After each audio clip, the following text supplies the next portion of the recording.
Radio network 93.5 red FM general ઇલેક્શનમાં ભારતના ચૂંટણી પંચ સાથે મળીને મેગા કેમ્પેન દબા કે બજા હાથ ધરી રહ્યું છે।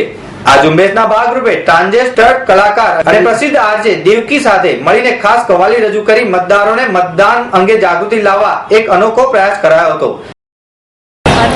મારી પાસે મુખ્યત્વે આગામી લોકસભા ચૂંટણી 2014ને અનુલક્ષીને મતદાર જાગૃતિ કાર્યક્રમ અંગેની કામગીરી છે।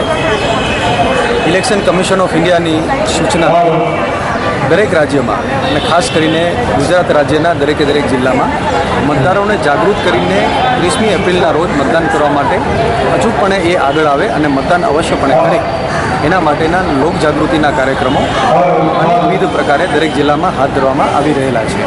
મારું નામ છે આરજે દેવકી 93.5 રેડ એફએમ પર તમે મને રોજ સવારના સાંજે 7:11 ઇલેક્શન કમિશન ઓફ ઇન્ડિયાએ આ વખતે મને યુથ એમ્બેસેડર બનાવ્યું।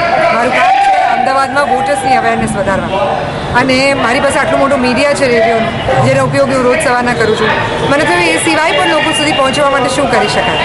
સૌથી મોટો પ્રયાસ મેં અમદાવાદ મ્યુનિસિપલ કમિશનરને કીધું અને રેડિયોથી બિયોન્ડ અમદાવાદમાં એક જગ્યા આપો કે જ્યાં હું મારો મેસેજ એ લાંબા સમય માટે રાખી શકું। માત્ર ઇલેક્શન સુધી નહીં પણ ઇલેક્શન પછી પણ અમદાવાદીઓને યાદ રહે કે જનતાને કારણે સત્તા છે, સત્તાને કારણે જનતા નહીં। એટલા માટે એમણે મને કવિ નાનાલાલ ફ્લાયઓવર આપ્યો અને આજે હું એ આખા ફ્લાયઓવરને પેઇન્ટ કરાવી રહી છું। એનો જે એસ કર્વ છે એન્જલ હાઈવેથી લઈને એલિસ પોલીસ સ્ટેશન સુધી ત્યાં 3 પેનલ બંને સાઈડ અમે લોકો પેઇન્ટ કરી રહ્યા છીએ જ્યાં દેવકીનું અમદાવાદ ચિત્રાય। હવે કોઈ પણ કહે કે દેવકીનું અમદાવાદ કેમ અમારા બધાનું નહીં, ભાઈ એ લોકોનું દેવકીનું અમદાવાદ કે જે લોકો સિનિસિઝમમાંથી બહાર નીકળવા માટે પોતે વોટ આપીને પોતે પ્રયત્ન કરવા માંગે છે, પોતાની સરકાર પોતાની જાતે બનાવવા માંગે છે।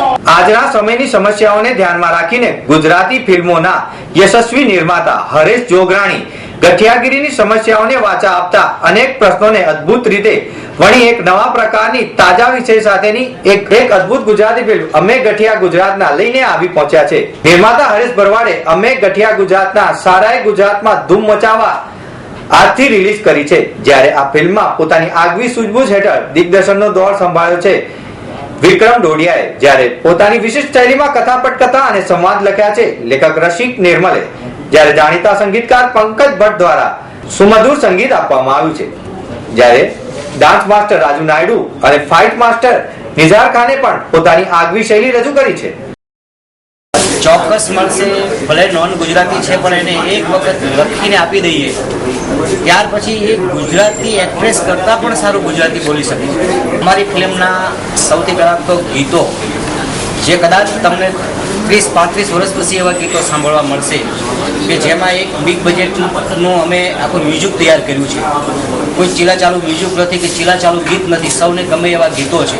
ઉપરાંત જે સાઉથમાં અને હિન્દી ફિલ્મોમાં જે ફાઇટ છે એવી કેબલ ફાઇટ પણ છે અને કોમેડીવાળો સબ્જેક્ટ પણ છે। ઉપરાંત છતાં પણ સામાજિક વાર્તા છે કે આખું કુટુંબ બેન બેટી સાથે બેસીને જોઈ શકે અને પૂરતું एंटरटेनमेंट મળે એવી અમે આ ફિલ્મ બનાવી છે। ये फिल्म के अंदर मैं एक्ट्रेस की रोल कर रही हूँ और रियल लाइफ में भी एक्ट्रेस, रियल लाइफ में भी एक्ट्रेस।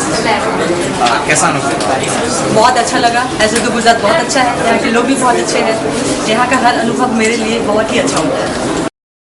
આ ફિલ્મમાં મુખ્ય ભૂમિકામાં હરેશ જોગરાણી છે, જ્યારે હિરોઈનની મુખ્ય ભૂમિકામાં મોહિની શર્મા છે। આ ફિલ્મ કુટુંબ સાથે ભેગા મળીને માણવા જેવી ફિલ્મ છે, તેમજ આ ફિલ્મ સમગ્ર ગુજરાતમાં નાના મોટા દરેક શહેરોમાં રજૂ થવા માટે તૈયાર થઈ ગઈ છે। તો મિત્રો, આ હતા અત્યાર સુધીના મુખ્ય સમાચાર। સમાચારની ખાસ ગતિવિધિ માટે આપ નિહાળતા રહો એસ લાઈવ ન્યૂઝ બુલેટિન। નમસ્કાર।